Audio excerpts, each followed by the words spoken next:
A little boy stops a billionaire CEO and says, "Hey sir, is this your son? He looks just like Maine." The late afternoon sun cast long shadows across Central Park's playground, where children's laughter mingled with the crisp autumn air. Marcus Langford stood at the edge of the play area, his tailored suit a stark contrast to the casual atmosphere. His eyes were fixed on his 6-year-old son Elliot, who was scaling the jungle gym with determined grace. "Hey sir," a small voice broke through his thoughts. "Is this your son? He looks exactly like me." Marcus turned to find a boy about Elliot's age looking up at him with bright, curious eyes. The child's words hung in the air as Marcus felt the ground shift beneath his feet. The resemblance was uncanny, the same unruly brown hair, the identical tilt of the head, even the way the boy's eyes crinkled when he smiled. It was like looking at Elliot's mirror image. Before Marcus could respond, a woman's voice cut through the playground noise. "Jake. Where are you?" The voice carried a note of panic that seemed out of proportion for a routine playground call. Marcus's heart stopped when he saw her. Sarah Mitchell. 7 years had carved subtle lines around her eyes, but she was still unmistakably the woman who had walked out of his life all those years ago. She froze mid-step when their eyes met, her face draining of color. "Mom, look," Jake called excitedly, pointing at Elliot, who had now joined them. "We could be twins." The boys stood side by side, their similarities impossible to ignore.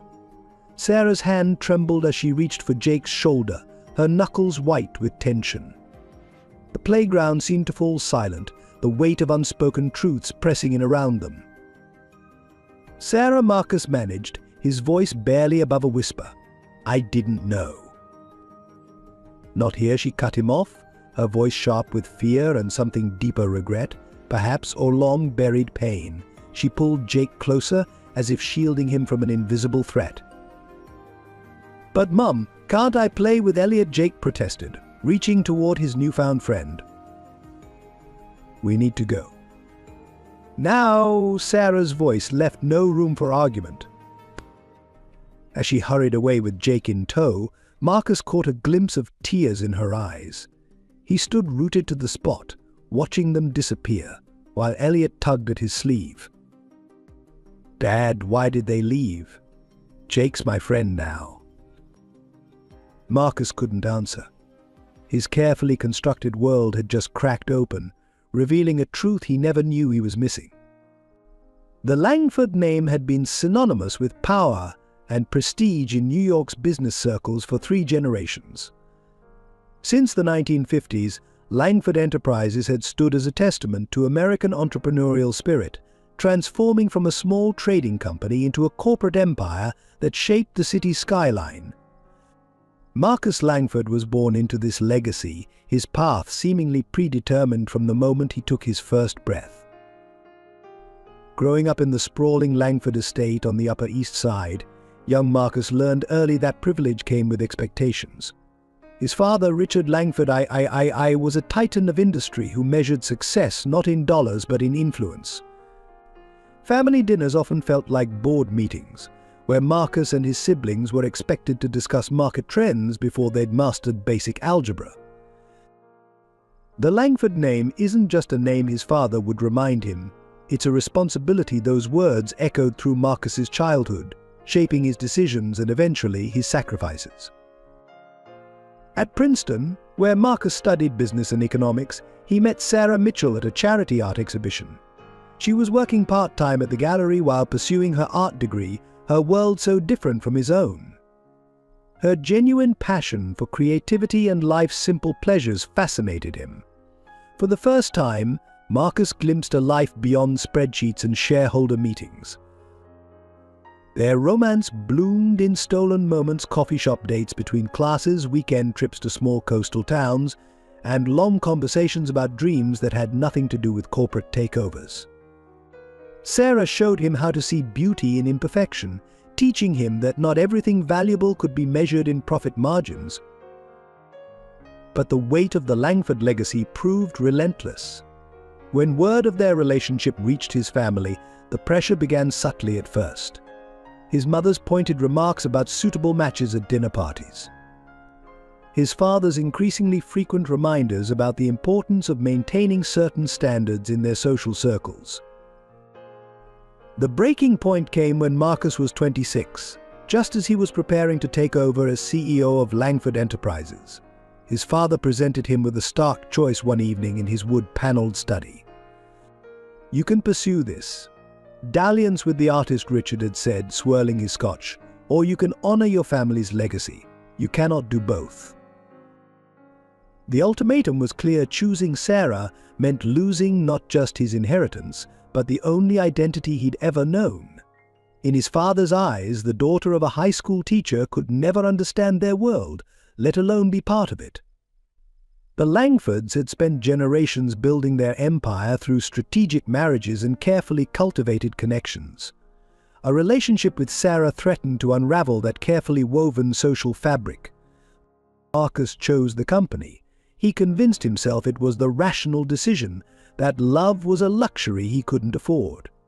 The day he ended things with Sarah, he buried his heart beneath layers of corporate armor, transforming himself into the executive his father had always wanted him to be. The years that followed saw Marcus rise to unprecedented heights in the business world. He expanded Langford Enterprises internationally, doubled its market value, and became the youngest CEO on the Fortune 500 list. His marriage to Catherine Windsor, daughter of a prominent banking family, was celebrated in society pages as the merger of two great dynasties. Yet their relationship was more business arrangement than romance, ending in a quiet divorce 3 years later. Then came Elliot, adopted shortly after the divorce.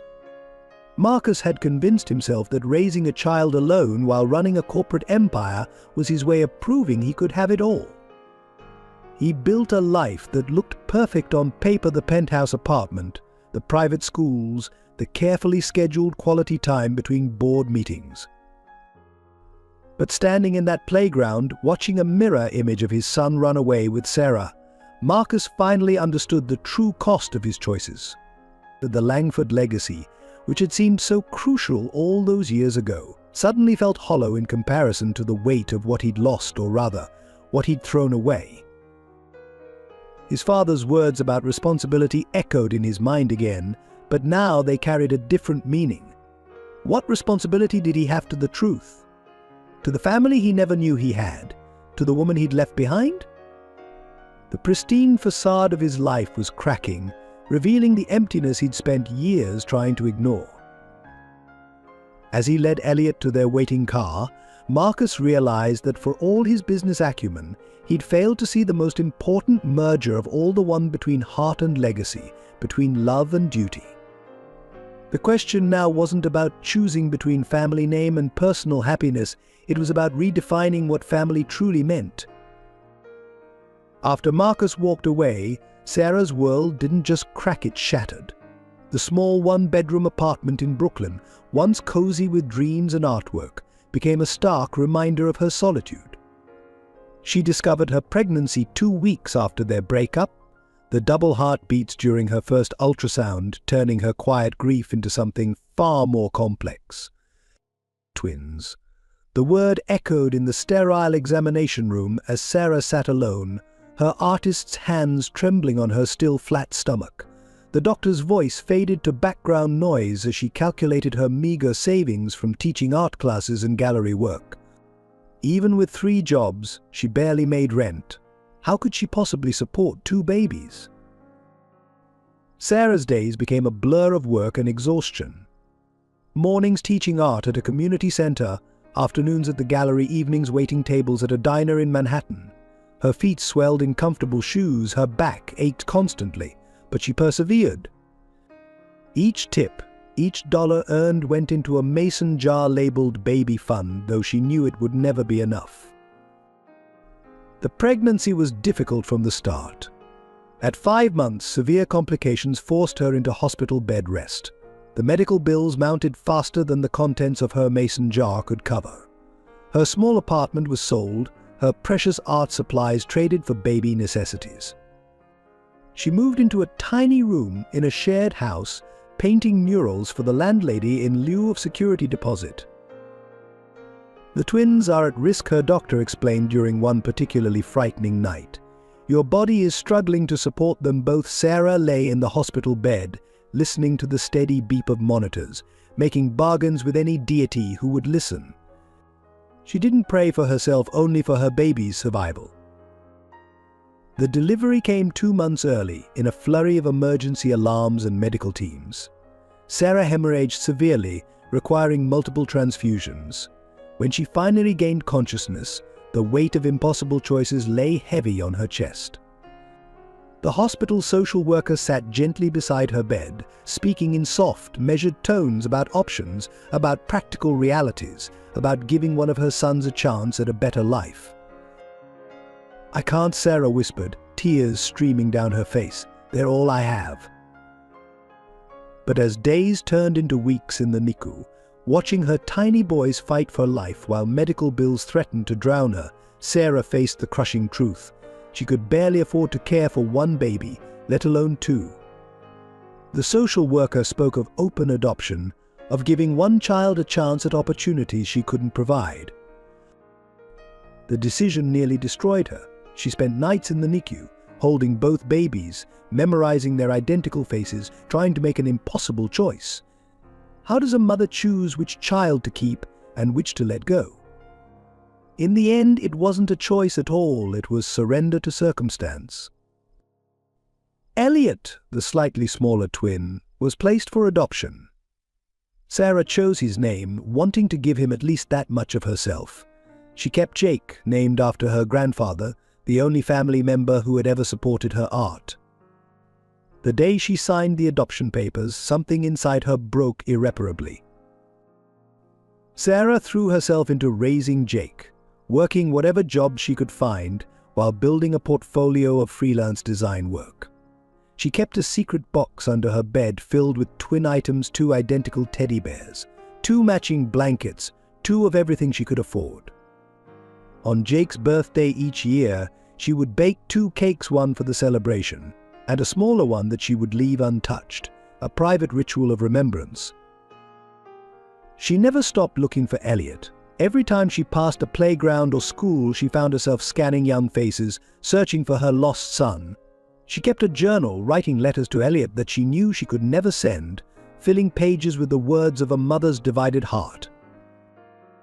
The art gallery job became a casualty of her new life, but Sarah found ways to keep creating. She painted murals in Jake's room, each one telling stories of brothers and adventure. Jake would often stare at these paintings, somehow drawn to the recurring theme of twins in the artwork, though Sarah never told him why she painted them.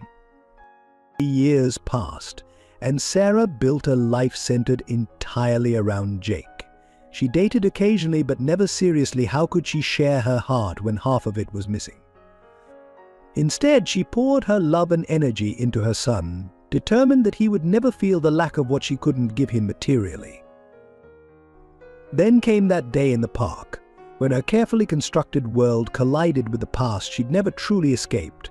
Seeing Marcus, successful and polished, standing next to Elliot, her Elliot, was like having all her private grief suddenly exposed to harsh daylight.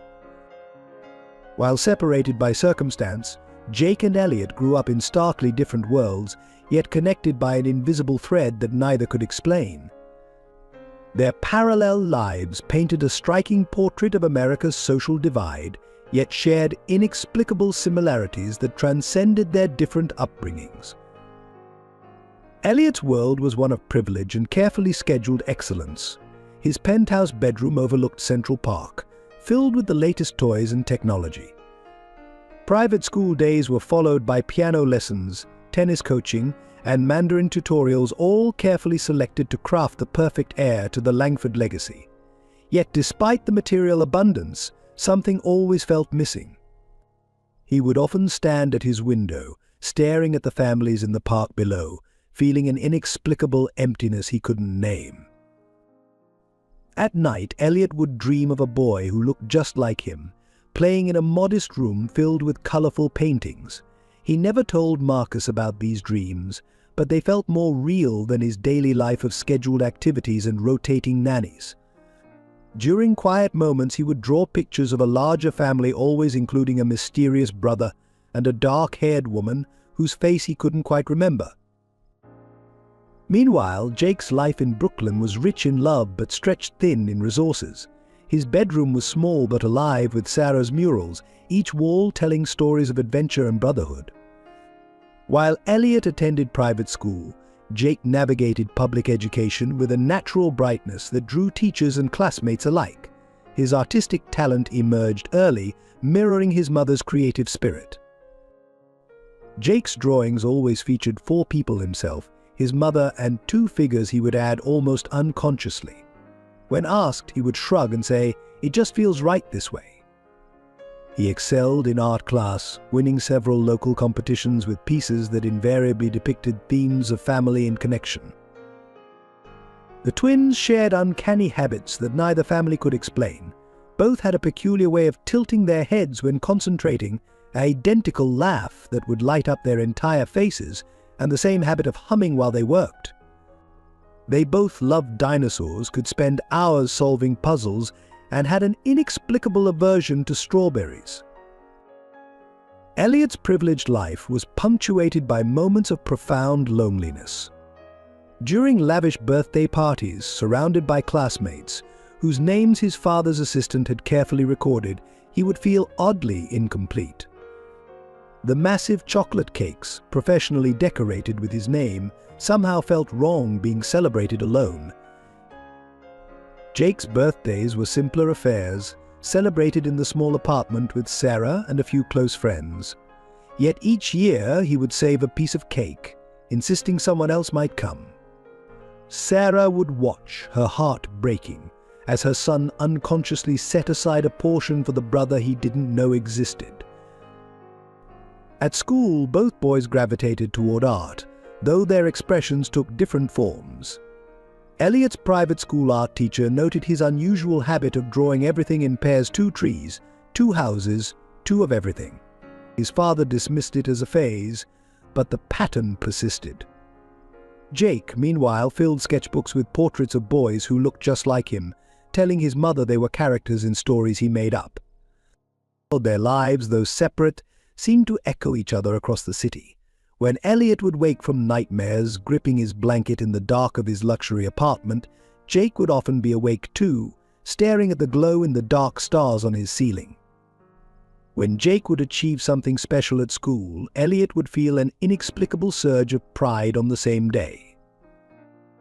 Teachers noted their similar mannerisms: the way they would both tap their pencils 3 times before starting a test, how they would scrunch their noses when puzzled, the identical way they would raise their hands in class. Even their handwriting developed similar loops and curves, despite never having met. As they grew, the void of their separation manifested in different ways. Elliot excelled academically but struggled to form deep friendships, always feeling somehow different from his privileged peers. Jake was popular and well-liked, but often retreated into his art, creating worlds where families were always whole and complete.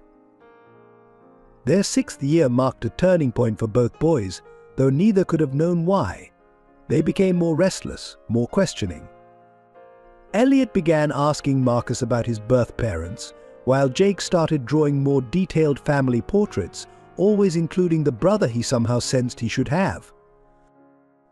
It was as if some cosmic force was pulling them toward each other, preparing them for the moment their paths would finally cross in that fateful playground. Their parallel lives, like 2 streams running side by side, were about to converge in a way that would change everything. The drive home from Central Park was the longest 20 minutes of Marcus Langford's life. His hands gripped the steering wheel so tightly his knuckles turned white, while in the rearview mirror, Elliot's confused expression haunted him.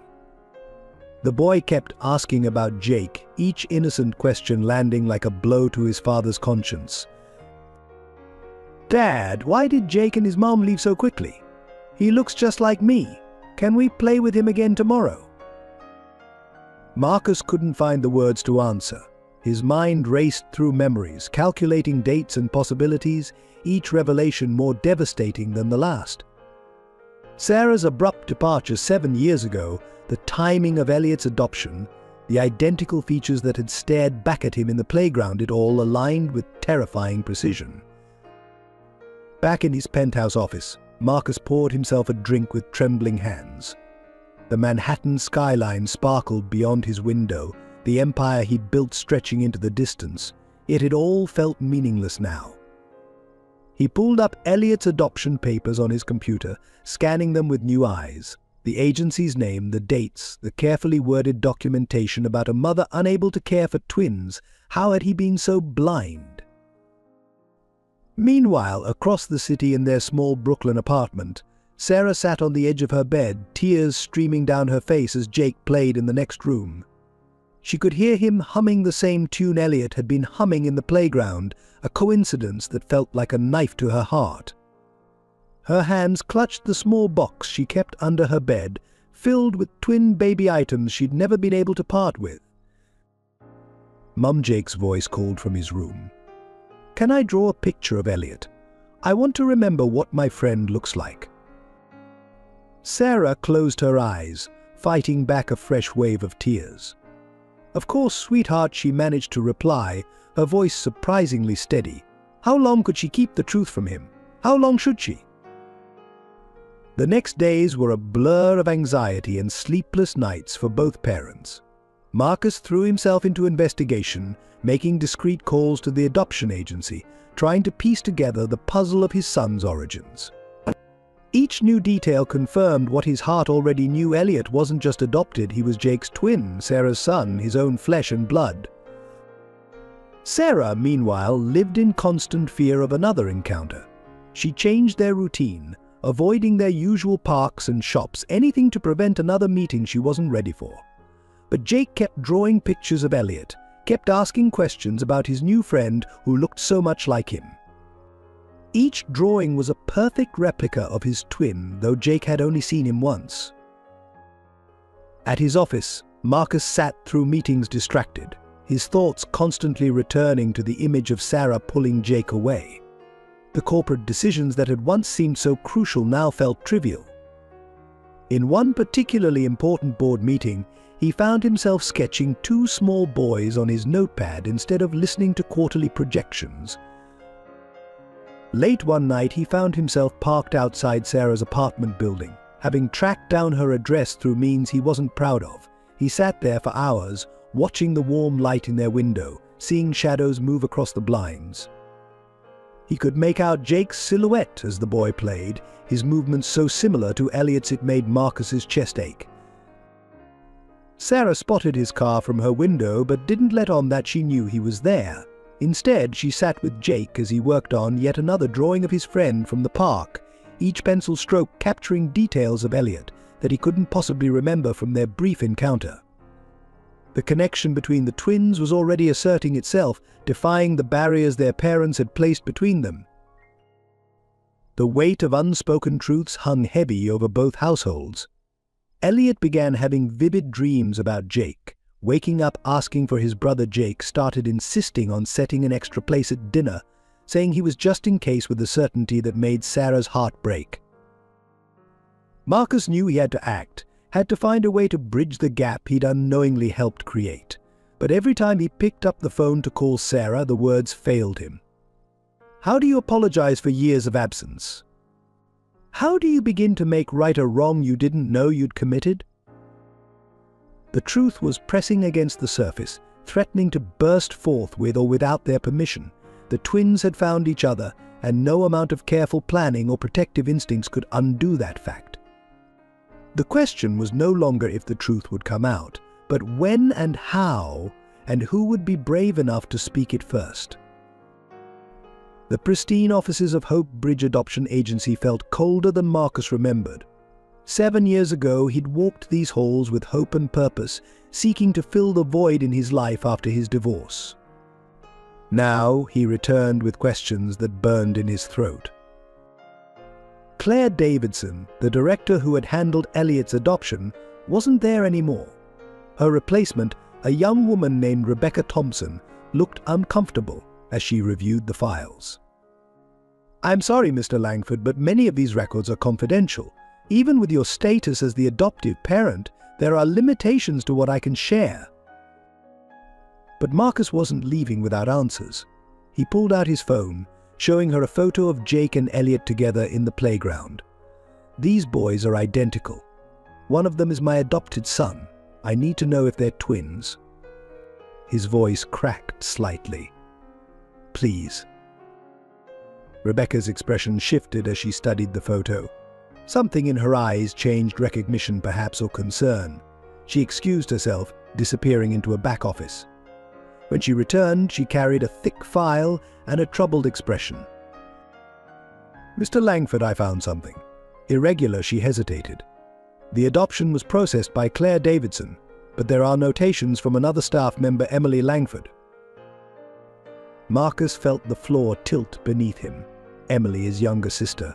The same sister who had mysteriously insisted he consider adoption after his divorce, who had personally recommended Hope Bridge Agency, who had, he now realized, orchestrated everything. Leaving the agency, Marcus drove straight to Emily's townhouse in the Upper West Side. She opened the door in her usual composed manner, but her calm cracked when she saw his expression. "How long have you known?" he demanded, brushing past her into the foyer. "Did you know they were twins when you arranged the adoption? Did you know Sarah was their mother?" Emily's silence was answer enough. She sank onto her sofa, suddenly looking very small. "I was trying to protect you, Marcus. When Sarah came to the agency, she was desperate. She couldn't care for both babies, but she refused to consider adoption unless she knew one would have a good life." The truth spilled out in painful details. Emily had recognized Sarah immediately, the artist who had almost derailed her brother's destined path to corporate success. When she discovered Sarah was carrying twins and considering split adoption, Emily saw an opportunity to right what she considered a wrong. "I made sure your application was fast-tracked," Emily admitted. "I knew you wanted a child, and I thought I was helping everyone. Sarah could keep one baby, knowing the other would be well cared for. You would have a son. The family legacy would continue." Marcus paced the room, his world reshaping itself with each revelation. Did mother and father know? Emily shook her head. "No one knew except me and Claire. She agreed to keep it quiet for the good of all involved," she said. The manipulation stunned him. His own sister had orchestrated this separation, had watched him raise Elliot for years, knowing all along that Sarah was struggling alone with Jake just across the city. Further investigation revealed more painful truths. Emily had intercepted letters Sarah had written to the agency asking about Elliot. She had redirected Sarah's attempts to send birthday cards and photos. But she had effectively built a wall between the twins, believing she was protecting her brother's interests. When Marcus confronted her with this evidence, Emily broke down. "You were finally becoming who you were meant to be," she sobbed. "Father was proud of you. The company was thriving. I couldn't let you throw it all away again." But the most devastating discovery came when Marcus found a letter in Emily's files, dated just months after the adoption. Sarah had seen him with Elliot in Central Park and had written to the agency, desperate to confirm if her son was with his father.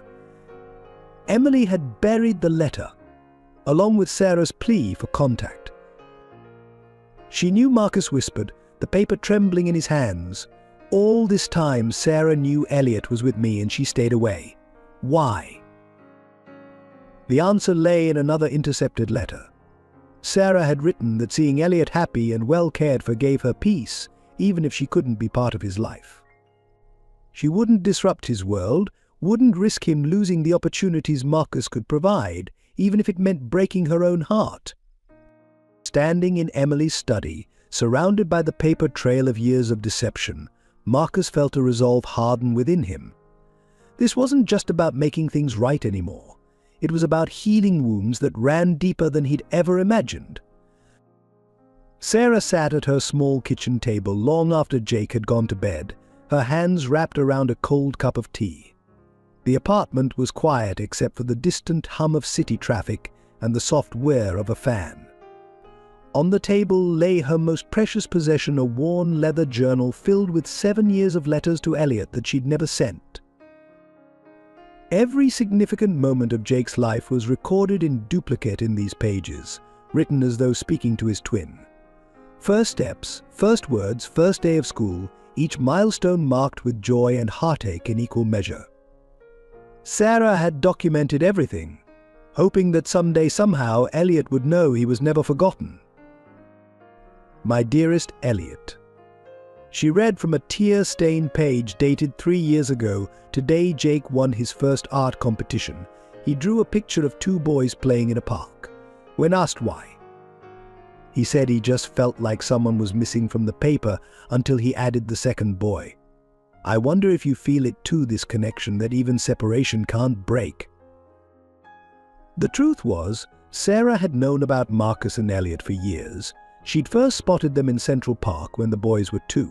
She'd been walking with Jake when she saw them, Marcus pushing a toddler on a swing, her heart stopping at the sight of her other son. She'd hidden behind a tree, watching them until they left, memorizing every detail of Elliot's face. After that, she couldn't help herself. She would take Jake to places where she might catch a glimpse of them, always from a distance, always careful not to be seen. She learned their routines: Saturday morning tennis lessons, Wednesday afternoon walks in the park, Sunday brunches at the little cafe on 73rd Street. Sarah had collected newspaper clippings about Marcus's business success, studying photos for glimpses of Elliot in the background of society events. She kept them all in a box under her bed, along with the twin items she still bought compulsively: 2 of every special toy, 2 of every birthday card, 2 of everything that mattered. Sometimes on her way home from late shifts at the diner, she would walk past their building, looking up at the penthouse windows. She'd imagine Elliot sleeping peacefully, surrounded by luxury she could never provide. It hurt, but it also gave her comfort knowing he was safe, loved, cared for. I saw your father today, she wrote in a fresh entry, her hands shaking. After all these years, he looked right at us. Jake found you, Elliot. Like magnets drawn together, you found each other in that playground. I've dreaded and longed for this day in equal measure. Sarah pulled out her phone, opening a folder of secret photos she'd taken over the years, distant shots of Elliot at school events, playing in the park, always from afar. She compared them to pictures of Jake at the same ages. Their similarities went beyond appearance. They shared gestures, expressions, even the way they moved. The hardest parts were the milestones. Every year on their birthday, Sarah would bake 2 cakes, one for Jake's party, and one she would take to the river at sunset. She would light the candles, sing happy birthday quietly, and watch the river carry away her wishes for the son she couldn't hold. She'd tried reaching out once 3 years ago, sending a letter to the adoption agency. The response had been clear: the adoption was closed, no contact allowed. Sarah had respected those terms, believing it was best for Elliot, even as it tore her apart. Now, watching Jake sleep, his face peaceful in the dim light, Sarah felt the weight of her choices pressing down on her. She'd thought keeping her distance was protecting both boys, but seeing them together in the playground had shown her the true cost of their separation. Their instant connection, the way they gravitated toward each other, it was nature defying the barriers humans had placed between them. I never told you, Elliot, she wrote, tears falling onto the page, but every night when I tuck Jake in, I kiss my fingers twice, once for him and once for you. Every Christmas I buy 2 stockings. Every first day of school I take 2 pictures, one of Jake and one of an empty space beside him where you should be. I've been living in a world of doubles, holding space for you in everything we do. She closed the journal, adding it to the box of memories under her bed. Tomorrow would bring new challenges, new decisions, but for now, in the quiet of night, Sarah allowed herself to hope that maybe, just maybe, it was time for her divided heart to begin healing. The call came on a Tuesday morning, shattering the fragile peace that had settled over their separate lives. Sarah's voice was barely recognizable through her tears as she spoke to Marcus's assistant, begging to reach him. "It's Jake, he's in the hospital. I need to talk to Marcus. Please." Within minutes, Marcus was sprinting through the emergency room of Brooklyn Methodist Hospital, his heart pounding against his ribs. He found Sarah crumpled in a plastic chair, her face ashen, her hands clutching a worn sketchbook, Jake's latest drawings of the brother he didn't know he had. "Acute lymphoblastic leukemia," Sarah whispered, the medical term falling like stones between them. "They found it during routine blood work. He needs a bone marrow transplant." Her voice broke. "Marcus, he needs his twin brother." The world seemed to stop spinning. Marcus sank into the chair beside her, the weight of their separated sons' lives crushing his chest. Through the window of the pediatric ECU, he could see Jake, pale, small, connected to machines that beeped steadily. The boy looked so much like Elliot, yet somehow more fragile. "I've been his only match on preliminary testing," Sarah continued, her voice hollow. "But I'm not strong enough. The doctors say my own health issues from the complicated pregnancy." She couldn't finish the sentence. "They say siblings, especially twins, are often the best match." The irony was brutal. The secret they'd been dancing around, the truth they'd been afraid to confront, was now a matter of life and death. Marcus pulled out his phone, his fingers trembling as he dialed Emily's number. His sister would need to help expedite the medical records to confirm what they already knew in their hearts. Within hours, the hospital corridors became a battlefield of ethics and emotions. Doctors consulted with specialists, lawyers conferred about medical rights and adoption records, while Jake's condition steadily declined. The boy was confused, scared, asking repeatedly for Elliot, though he only knew him as the friend from the park. Marcus paced the hallway, torn between two impossible choices. Elliot was too young to understand the complexity of the situation, too young to make such a momentous decision. Yet his brother's life hung in the balance. How do you explain to a 6-year-old that he has a twin who needs his help to survive? Sarah watched Jake through the window, her artist's hands pressed against the glass as if she could reach through and heal him with touch alone. "I thought I was protecting them," she whispered. "I thought keeping them apart was giving them their best chance. Now I might lose him because of that choice." The doctors were clear time was critical. Jake's best chance was a transplant from a sibling, preferably his identical twin. The matching process would need to begin immediately, but first they needed to navigate the legal and ethical maze of revealing the boy's true relationship. Marcus made the hardest call of his life to his father. "Richard Langford, I listened in silence as his son explained everything: Sarah's pregnancy, Emily's deception, the twins' separation, and now Jake's desperate need." When he finally spoke, his voice carried an unfamiliar weight of regret. "All these years," the elder Langford said, "we thought we were protecting the family legacy. Instead, we nearly destroyed it. Whatever you need, Marcus, lawyers, specialists, anything. Save your son. Save both your sons." That evening, as Sarah dozed fitfully in the hospital chair, Marcus sat beside Jake's bed.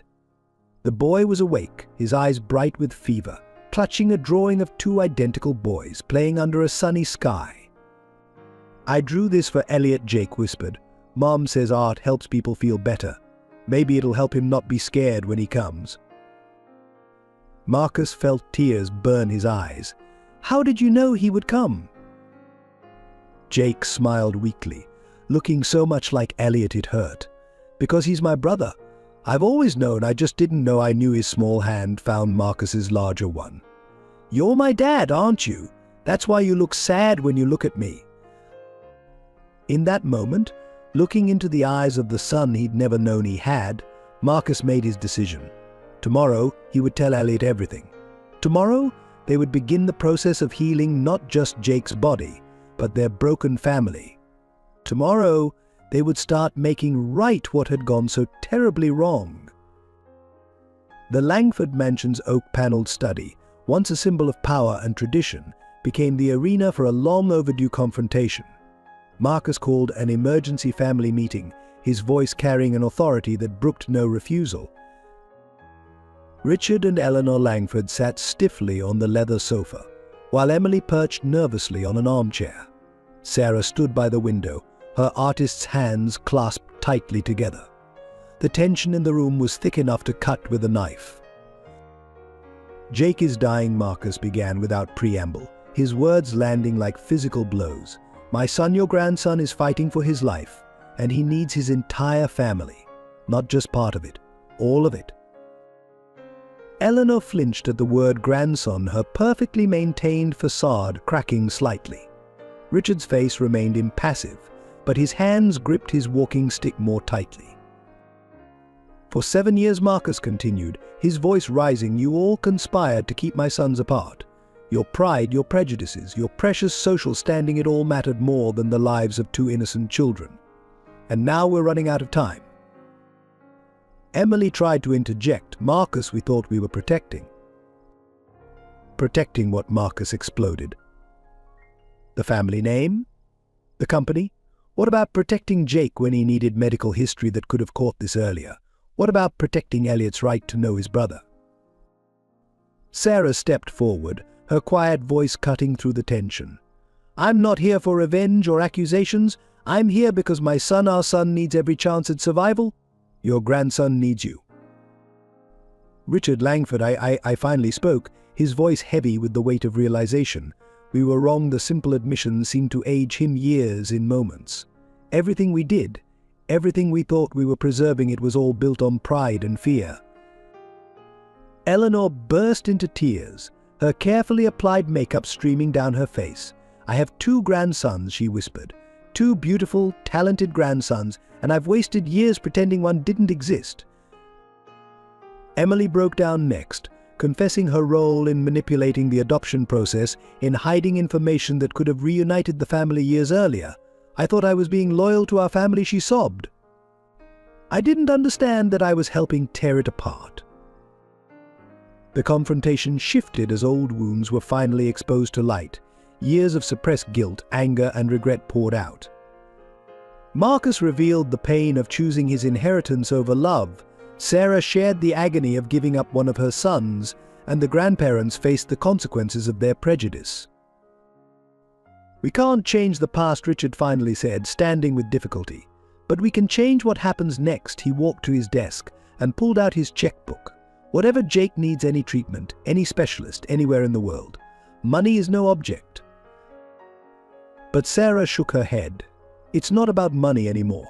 Jake needs his family. He needs to know that he belongs, that he's loved, that he matters to all of you as much as Elliot does." Eleanor stood shakily and approached Sarah. "Please," she whispered, "teach me how to be a grandmother to both of them. Show me how to make this right."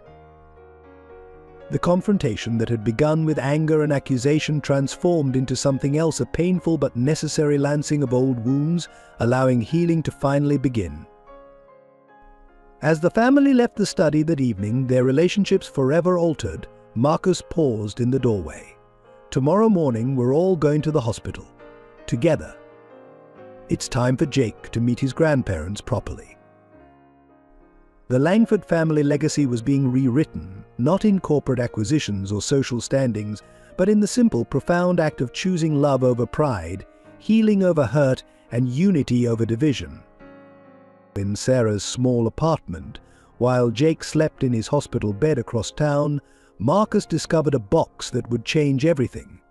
Sarah had hesitantly given him permission to look through it, watching with tears in her eyes as he lifted the lid on 7 years of carefully preserved memories. Inside, he found 2 of everything identical baby blankets, matching first shoes, duplicate birthday cards, 1 sent, 1 unsent. But it was the stack of letters that brought him to his knees. Hundreds of them, all addressed to Elliot, chronicling every day of life he'd missed with his other son. "Dear Elliot," he read, his voice trembling. "Today Jake lost his first tooth. I kept it in a small blue box, just like the one I imagine your father might have for yours. Sometimes I watch you from across the park, and I see you've lost the same teeth at the same time. Even apart, you're still connected. The truth of their separation unfolded through Sarah's careful documentation. Photos taken from a distance showed Elliot at various ages, always matched with pictures of Jake on the same days. School events, playground visits, birthday parties, Sarah had documented them all, creating a parallel timeline of their separated lives. Then Marcus found something that shattered his heart completely: a worn envelope containing hospital discharge papers from the twins' birth. Attached was a small Polaroid of Sarah holding both babies, her face radiant despite her exhaustion. On the back, in shaking handwriting, our only family photo: Jake, Elliot and Mama, day 1. Meanwhile, at the Langford mansion, Emily was facing her own reckoning. She'd finally gathered the courage to show their parents the complete adoption file, including Sarah's letters that she'd intercepted over the years. Their mother, Eleanor Langford, sat in stunned silence as she read through the correspondence. She sent birthday cards every year, Eleanor whispered, holding up the unopened envelopes. She wanted nothing but to know he was okay. And we. How could we have been so cruel? Richard Langford, the family patriarch who had once forced Marcus to choose between Sarah and his inheritance, stood at his study window, looking older than his years. In his hands, he held a drawing Jake had made, a family portrait showing all of them together, the artwork of a child who somehow knew he belonged to them all.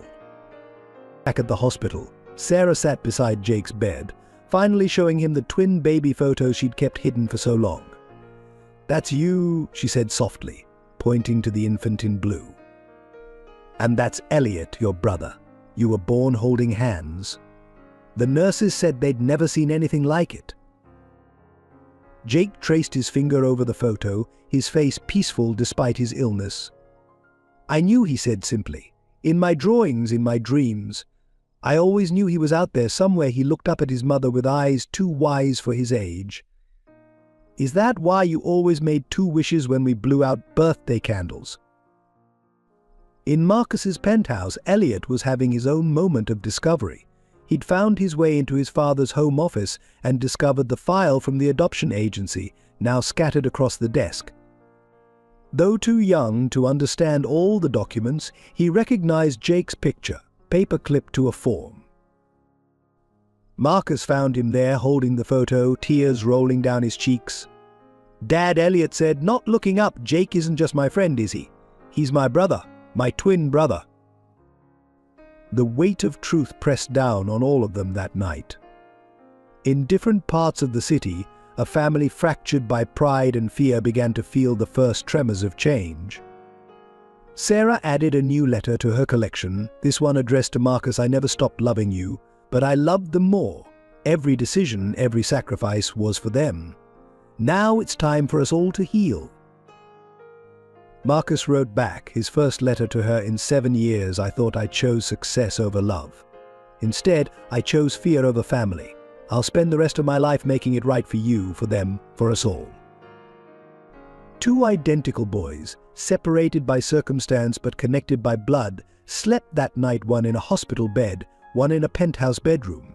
Each dreamed of the other, their bond transcending the barriers built by adults' mistakes. Tomorrow would bring challenges, but tonight truth had finally broken free. The hospital room where Jake received his treatment became the unlikely cradle of their reunited family. Marcus arranged for a private suite, large enough to accommodate both boys as they began their journey together. The walls, once sterile and white, slowly transformed as Jake's artwork and Elliot's school projects created a colorful tapestry of their merging lives. Elliot's first visit, after learning the truth, was a moment that brought everyone to tears. He walked into the room clutching a stuffed dinosaur identical to the one Jake had on his hospital bed. The boys stared at each other for a long moment before Elliot simply climbed onto the bed and wrapped his arms around his twin. No words were needed. "I brought all my favorite books," Elliot announced, pulling volume after volume from his backpack. "Dad says you have to stay in bed a lot, so I thought maybe we could read together." Jake's face lit up with a smile that mirrored his brother's exactly.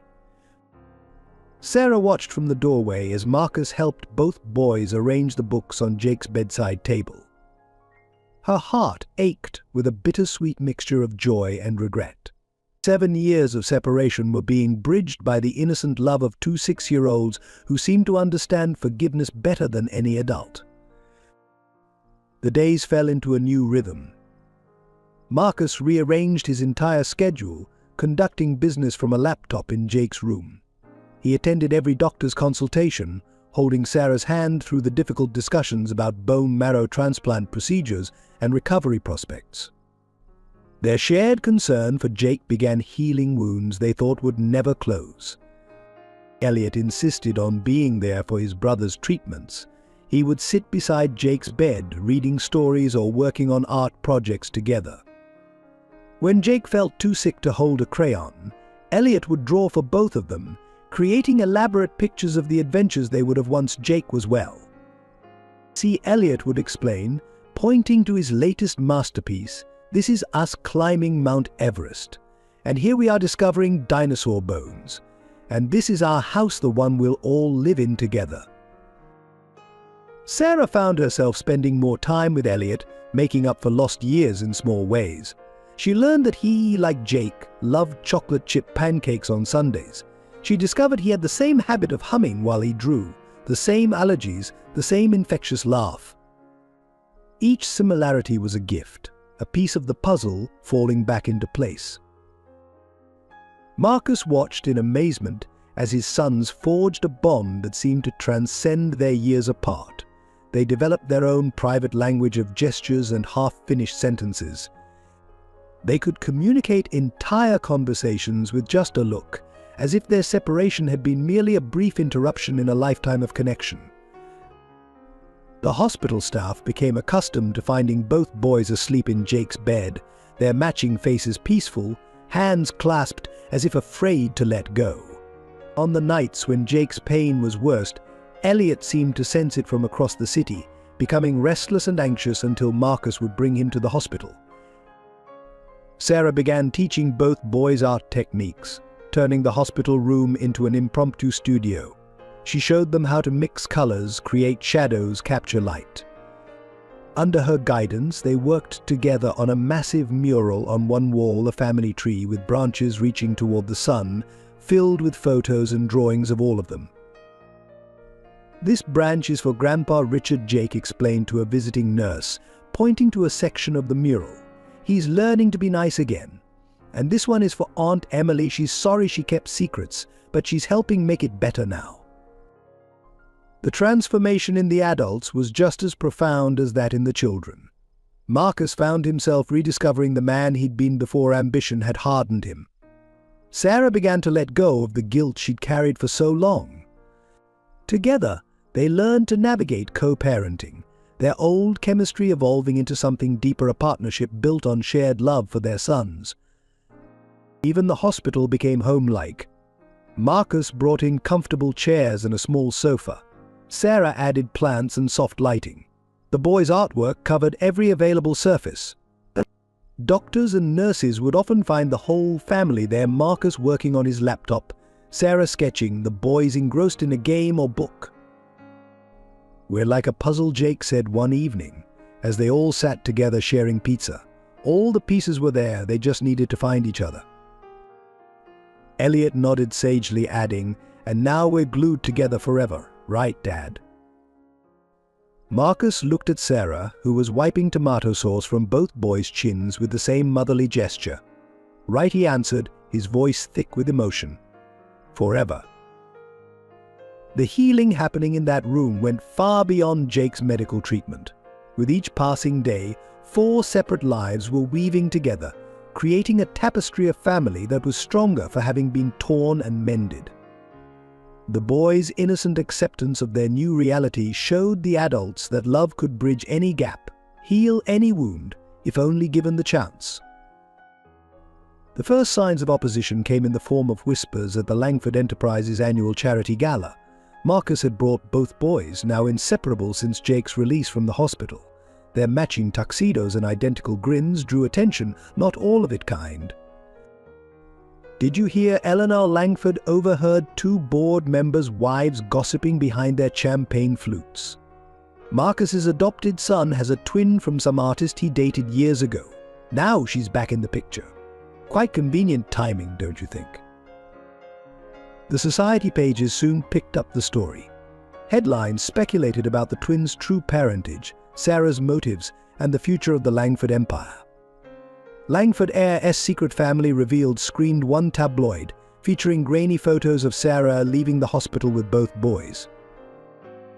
Richard Langford, I called an emergency family meeting at the mansion.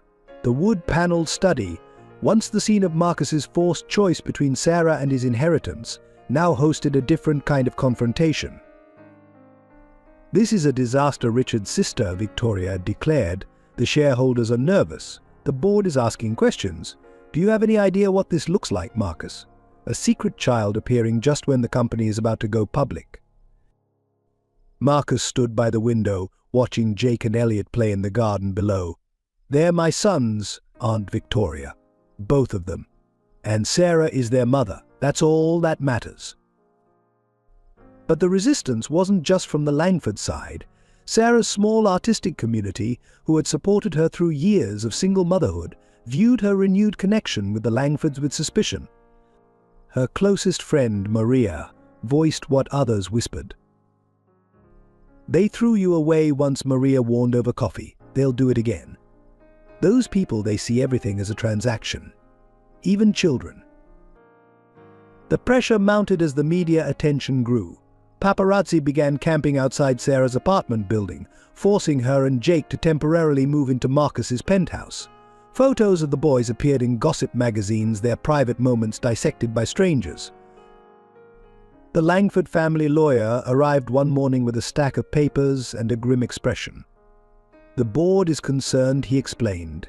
They're suggesting a DNA test to confirm paternity and a formal agreement regarding succession rights. They want to protect the company's interests.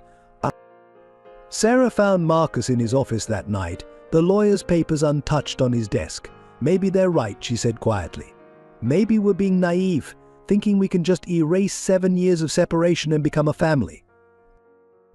But their doubts were silenced by the sound of laughter from the next room, where Jake and Elliot were building a blanket fort. The boys had developed an uncanny ability to sense when their parents were troubled, and their response was always the same: to create something together. The corporate resistance took a more aggressive turn when several board members suggested Marcus step down temporarily to deal with his personal situation. The implication was clear: choose between his newly reunited family and his position as CEO. Emily, seeking redemption for her past deception, became an unexpected ally. She called an emergency board meeting and presented a comprehensive PR strategy. The Langford twins aren't a liability, she argued. They're a symbol of family values, of healing and reconciliation. Isn't that what our company claims to stand for? But the most powerful opposition came from Eleanor Langford herself. One evening, she arrived at the penthouse unannounced, finding Sarah helping the boys with their homework. The tension in the room could have been cut with a knife. My husband and I built this legacy, Eleanor stated, her voice ice cold. We sacrificed everything to give Marcus the opportunities he has. And now you return with a child who looks exactly like our grandson, expecting to be welcomed with open arms. Sarah met her gaze steadily. I'm not expecting anything, Mrs. Langford. I'm here because our sons need each other. They've always needed each other, even when we tried to keep them apart. The boys, sensing the tension, moved to stand between their grandmother and mother. Jake took Sarah's hand while Elliot held Eleanor's, creating a physical bridge between the two worlds. Grandma, Elliot said softly, Jake draws just like you do. Remember the paintings in your studio? He can do that too. Eleanor looked down at her grandson, then at his twin, seeing for the first time the artistic talent she'd abandoned in her own youth reflected in their matching eyes. Something in her expression shifted, a crack in the aristocratic facade. The resistance wasn't just about social status or corporate politics, it was about fear. Fear of change, of scandal, of admitting past mistakes. But as the weeks passed, those who opposed the family's reunion found themselves facing an undeniable truth: the boys' bond was stronger than any adult's prejudice. Even Victoria had to admit defeat when she witnessed Jake and Elliot perform a joint piano recital at the Langford Christmas party. Their natural synchronization, the way they anticipated each other's movements, spoke of a connection that transcended their years apart. Perhaps she conceded to Marcus afterward, some things are more important than maintaining appearances. The society gossip continued, the board members still grumbled, and Sarah's artist friends remained skeptical. But within the walls of their home, a new kind of family was taking shape, one that valued love over legacy, truth over tradition, and the unshakable bond between two brothers who had found their way back to each other. The transformation began quietly, like the first brushstrokes on a blank canvas. Marcus noticed it first in his morning routine. Instead of immediately checking his phone for market updates, he found himself lingering over breakfast with the boys, listening to their chatter, watching them share silent jokes with matching grins. His corner office, once his sanctuary, felt increasingly empty. He started bringing work home, setting up a desk in the living room where he could watch Jake and Elliot do their homework. The twins had developed a studying system. Jake excelled at creative writing and art, while Elliot's strength lay in mathematics. Together, they filled each other's gaps. Dad, Elliot asked one evening, "Can we turn the dining room into an art studio? Jake's teaching me how to paint, and Mom says we need proper light." The request would have once seemed preposterous. The formal dining room had hosted countless business dinners. But Marcus found himself hiring contractors the next day, watching with joy as the boys planned their creative space together. Sarah's evolution was equally profound. The weight of secret-keeping had bowed her shoulders for years, but now she stood straighter, smiled more freely. She started painting again, not just commercial work, but pieces that spoke of healing and reunion. Her first exhibition in years, titled Two Halves, told the story of the twins through abstract portraits that brought tears to viewers' eyes. The gallery opening became a turning point. Eleanor Langford attended, standing for a long time before a painting of two intertwined trees growing from the same root. "You've captured them perfectly," she told Sarah, touching her arm gently. "Perhaps you could teach me. I used to paint long ago before I thought I had to choose between art and family." Jake's recovery from his illness sparked growth in unexpected ways. During his hospital stays, he had started a blog with Elliot's help, sharing their story through art and words. Their honest, child's eye view of family reunion touched thousands of readers, breaking down barriers of class and circumstance. Marcus found himself reevaluating everything he'd once thought important. Board meetings and profit margins paled in comparison to art class performances and little league games. He started delegating more, building a leadership team that could run the company while he focused on what truly mattered.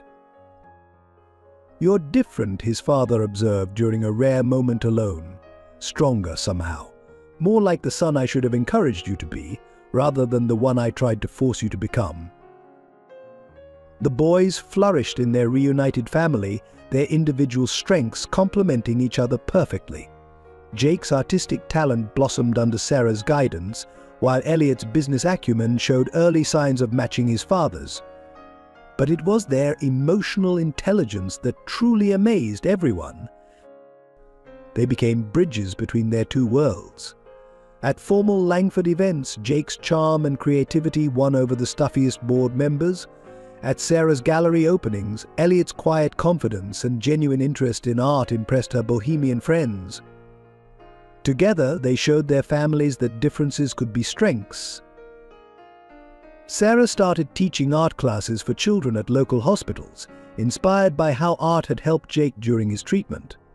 Marcus supported her initiative through a foundation he created, combining their talents to help other families facing similar challenges. The penthouse transformed alongside its inhabitants. Formal spaces became lived in and loved. The twins' art covered the walls, family photos replaced corporate awards, and the once pristine kitchen became a place of experimental cooking sessions and flower fights. Emily, seeking her own redemption, threw herself into documenting the family's journey. Her photographs captured precious moments: the boys asleep in a pile of art supplies, Sarah teaching Eleanor to hold a paintbrush again, Marcus reading bedtime stories with different voices for each character. The most significant growth was in their capacity for forgiveness. Sarah learned to let go of old hurts, seeing how the past's pain had led to present joy. Marcus found strength in vulnerability, openly acknowledging his mistakes and working to repair them. The twins, with their uncanny wisdom, showed everyone how simple love could be if you just let it. One evening, as the family sat in their converted art studio, Jake looked up from his painting with paint-smudged cheeks. "Mom, Dad, can I show you something?" He unveiled a large canvas he and Elliot had been working on secretly. It showed their family tree again, but this time with new branches reaching toward each other, healing the gaps between them. "See," Elliot explained, pointing to golden lines connecting each family member. "These are like roots that grew under the ground while we were apart. They were always there, just waiting to grow up into the light." Sarah and Marcus exchanged glances, recognizing the profound truth in their son's artistic metaphor. Their family hadn't just been reunited, it had been reinvented, strengthened by the very challenges that had once threatened to break it. As the sun set over the city, casting long shadows through the studio windows, they added their own touches to the boys' painting. Eleanor contributed delicate flowers, Emily added small photographs, and Richard sketched in strong supporting branches. It became a living document of their growth, proof that love could transform even the deepest wounds into something beautiful. The calm that had settled over the reunited family shattered on a crisp autumn morning. Jake's routine checkup revealed that his condition had deteriorated rapidly. The cancer had returned, more aggressive than before. "We need to begin treatment immediately," Dr. Reynolds explained, her face grave as she showed them the test results. The previous transplant from Elliot helped, but Jake's body is fighting harder this time. "We're looking at a more intensive protocol." Sarah collapsed into Marcus's arms while the twins clutched each other's hands. Jake's face was pale but determined, a mirror of Elliot's frightened expression. The hospital room, which had once felt like a temporary way station on their journey to becoming a family, now loomed as a battlefield. "I'm not scared," Jake announced, though his voice trembled slightly. "Elliot and I are stronger together, right, brother?" Elliot nodded fiercely, refusing to leave Jake's side even as nurses began preparing for the first round of treatment. "We'll fight it together, just like in our superhero drawings." The next weeks became a blur of medical terminology and sleepless nights. Jake's strength wavered under the brutal chemotherapy regime, but his spirit remained unbroken. Elliot insisted on staying with him through every treatment, holding his twin's hand as the medications dripped steadily through IV lines. Sarah painted murals on the hospital room walls, fantastical landscapes where two identical boys embarked on grand adventures. Jake would watch her work through fevered eyes, adding suggestions in a weak voice: "More dragons, Mom, and make sure Elliot and I have matching swords." Marcus threw himself into research, consulting specialists worldwide, leveraging every connection he had in search of alternative treatments. Board meetings were conducted from the hospital corridor, million-dollar decisions made while watching his sons sleep fitfully through observation windows. The crisis reached its peak when Jake developed a severe infection. His temperature soared, his small body fighting battles on too many fronts. The medical team worked through the night as Sarah and Marcus kept vigil, their hands clasped in desperate prayer. Elliot refused to be sent home, staging a silent protest in the hospital corridor. "I can feel him getting weaker," he insisted, tears streaming down his face. "He needs me here. We're two halves, remember." That night, something extraordinary happened. As Jake's fever raged, Elliot climbed into his brother's bed, wrapping his arms around his twin despite the nurse's protests. Hours later, Jake's temperature began to drop. "It's like they have their own healing connection," Dr. Reynolds remarked, watching the monitors in amazement. "I've never seen anything quite like it."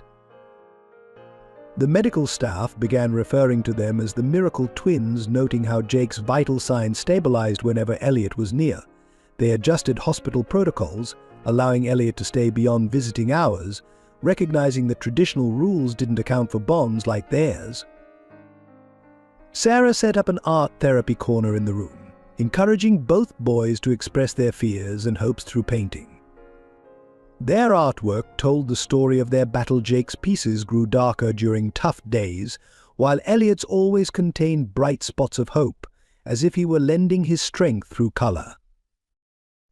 Marcus found himself questioning everything he'd once believed about power and control. All his corporate influence meant nothing in the face of his son's illness. Yet he discovered a different kind of strength in vulnerability, in admitting his fears, in letting his tears fall where the boys could see them. The family's unity became their greatest weapon against despair. They developed routines to make the hospital room feel more like home. Eleanor brought her easel to paint alongside her grandsons. Richard read them stories from his own childhood. Emily documented their journey in photographs that captured both the pain and the love. Jake's worst day came after a particularly aggressive treatment. His body seemed to be giving up, his breathing shallow, his once bright eyes dulled with exhaustion. The medical team prepared the family for the possibility that he might not make it through the night. But Elliot refused to accept it. He climbed into bed with his brother again, this time bringing their sketchbook.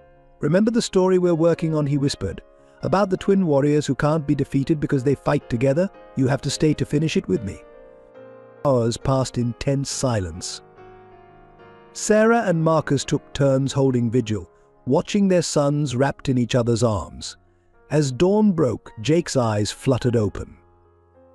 "Did you draw without me?" he asked weakly, making Elliot laugh through his tears. It became known as the turning point. Though the road ahead remained challenging, something shifted that night.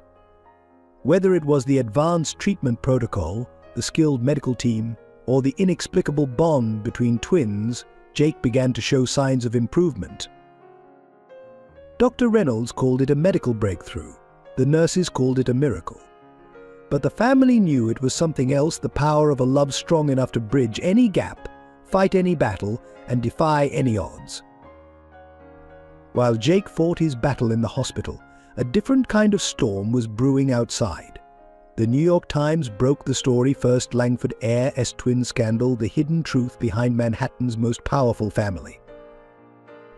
The article exposed every detail: the forced separation, Emily's manipulation of the adoption process, the Langford family's systematic efforts to keep Sarah away from both her sons. Anonymous sources, later revealed to be disgruntled former employees, painted a damaging picture of calculated cruelty. Marcus's phone exploded with calls from board members and investors. Stock prices plummeted as shareholders reacted to accusations that the company's CEO had abandoned his own child and manipulated adoption records. The scandal threatened not just the family's reputation, but the stability of Langford Enterprises itself. "We need to issue a statement," the PR team insisted during an emergency meeting. "Distance yourself from the situation. Suggest it was all a misunderstanding," but Marcus, watching Jake and Elliot drawing together through the conference room window, knew he couldn't hide anymore. Instead, he called a press conference. Standing before a forest of microphones, Sarah by his side, he told the truth. "7 years ago, I made the worst mistake of my life," he began. "I chose pride over love, ambition over family. The story you've heard is true, but it's not complete." Sarah stepped forward, her artist's hands steady as she held up recent photos of the twins. "Our sons found each other, despite our mistakes," she said. "They taught us that love is stronger than pride, stronger than fear, stronger even than cancer." The media frenzy intensified. Paparazzi camped outside the hospital, forcing the family to hire security. Tabloids ran sensational headlines: Langford twins separated by greed and corporate heiress secret shame. The scandal reached new heights when a junior employee leaked emails between Emily and the adoption agency. The correspondence revealed a calculated plan to ensure Elliot would be placed with Marcus, while keeping Sarah in the dark about her son's whereabouts. Emily faced her own public crucifixion. Her role in separating the twins made her a target for public outrage, but instead of denying it, she followed her brother's example. In a tearful television interview, she confessed everything. "I thought I was protecting our family legacy," she admitted. "Instead, I nearly destroyed something far more precious, the bond between brothers, between mother and child, between two people who never stopped loving each other." The Langford board called for Marcus's resignation. Major clients threatened to pull their contracts. The empire that had been built over generations appeared to be crumbling. Richard Langford, I watched from his study as reporters swarmed the family estate, finally understanding the true cost of their pride. But in the midst of the chaos, something unexpected happened. The public began to respond to the family's honesty. Letters and emails poured in from other families separated by circumstance, pride, or fear. The twins' story touched a chord that resonated beyond the scandal. Sarah's art gallery became an unexpected haven. She mounted an exhibition called Separated Hearts, featuring her years of secret paintings of the boys. The raw emotion in her work spoke to people in a way that transcended the sensational headlines. The twins, sheltered from the worst of the media storm in their hospital room, continued to face their own battle with quiet courage. Their joint Instagram account, managed by Emily as part of her redemption, shared glimpses of their bond that touched millions. "Today Jake was too tired to draw," Elliot posted one evening, "so I held his hand and drew for both of us. That's what twins do, we carry each other when we need to." Marcus faced the board's demand for his resignation with newfound strength. "I won't hide from my mistakes," he told them, "but I won't apologize for putting my family first now. If that costs me this company, so be it." To everyone's surprise, this stance resonated with many shareholders. A group of influential investors, led by a board member who had his own story of family separation, rallied behind Marcus. They saw in his transformation a kind of leadership that went beyond profit margins. The scandal reached its peak when an investigative reporter uncovered more details about the original separation. Documents showed that the Langford family had actively worked to keep Sarah in poverty, blocking her attempts to find work in New York's art world, ensuring she would have no choice but to give up one of her sons. Eleanor Langford, watching her family weather the storm, made a decision of her own. In a letter published in major newspapers, she admitted her role in separating the twins. "We thought we were protecting our family name," she wrote. "Instead, we nearly destroyed the very thing that makes a family worth having: love." The media circus continued, but its tone began to shift. Stories focused less on the scandal and more on the family's journey of redemption. Pictures of the twins together, Jake bravely fighting his illness with Elliot by his side, became symbols of hope rather than controversy. Marcus and Sarah's honesty, their refusal to hide from their past mistakes, gradually transformed the narrative. What had begun as a scandal became a story of healing, of second chances, of love's power to overcome pride and prejudice. The moment of truth came on a rain-soaked Tuesday morning in the Langford Enterprises boardroom. Marcus sat at the head of the table, facing the assembled board members, major shareholders, and family representatives. The choice before him was stark: maintain control of the company by agreeing to distance himself from Sarah and Jake, or lose everything he'd spent his life building.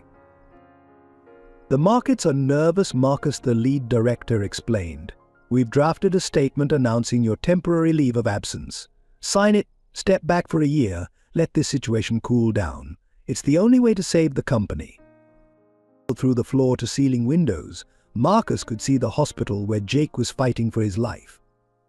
The twins were scheduled for another procedure that afternoon, one he'd promised to attend. His phone buzzed with a message from Elliot: "Dad, Jake's asking for you." He's scared. Standing slowly, Marcus looked at each face around the table. These were people he'd known for years, some for decades.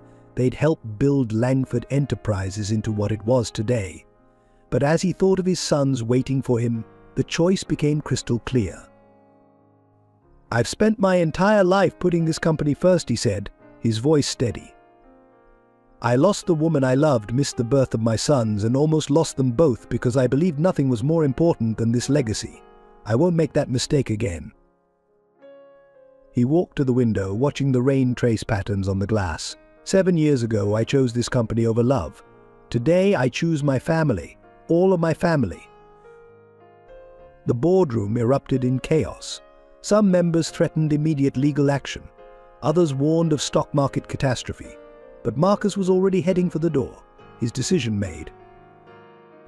At the hospital, he found Sarah in Jake's room, both boys curled up together watching their favorite movie.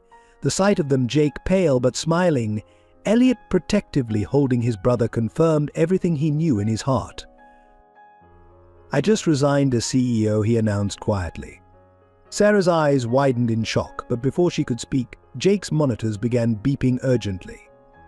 The medical crisis that followed made all corporate concerns seem trivial. Hours later, as they waited outside the operating room, Sarah took Marcus's hand. "You didn't have to give up everything," she whispered. "We could have found another way." "I didn't give up everything," he replied, squeezing her hand. "I finally chose everything that matters."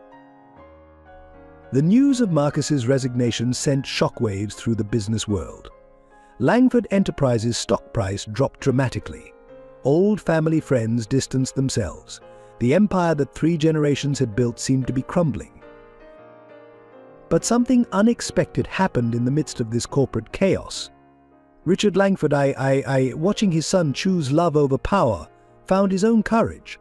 He called an emergency shareholders meeting and revealed his own plan. "My son, Can," he announced, "has shown me what true leadership means. It's not about profit margins or stock prices. It's about doing what's right, no matter the cost. Today, I'm restructuring Langford Enterprises. We're establishing a new division focused on supporting families in crisis." With Marcus and Sarah at its helm, the twins, hearing this news from their hospital room, celebrated in their own way by creating a massive drawing of their newly united family. At the center, they placed a simple message: love wins.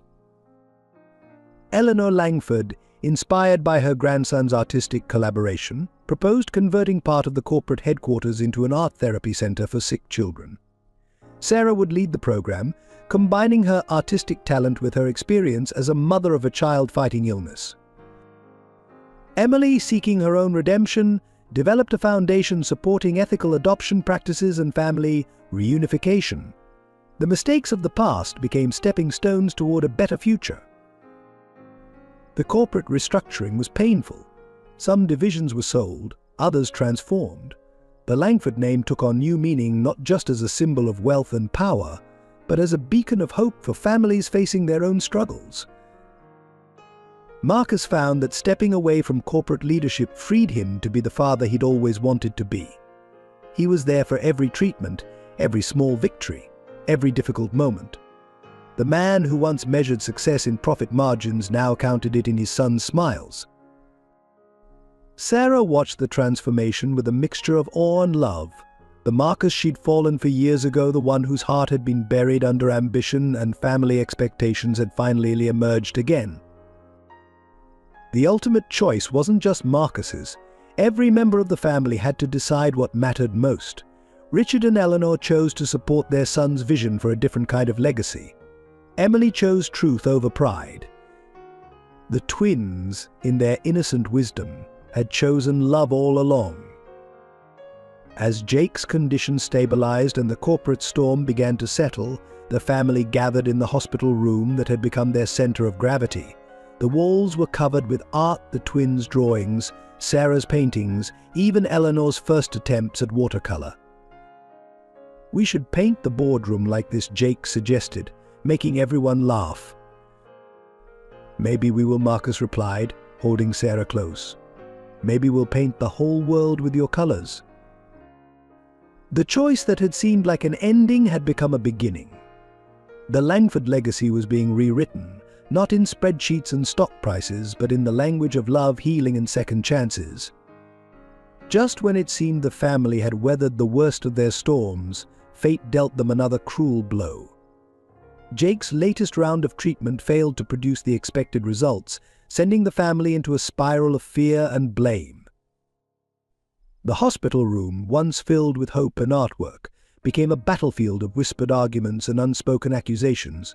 The medical team's updates grew more guarded, their faces carrying the weight of uncertainty.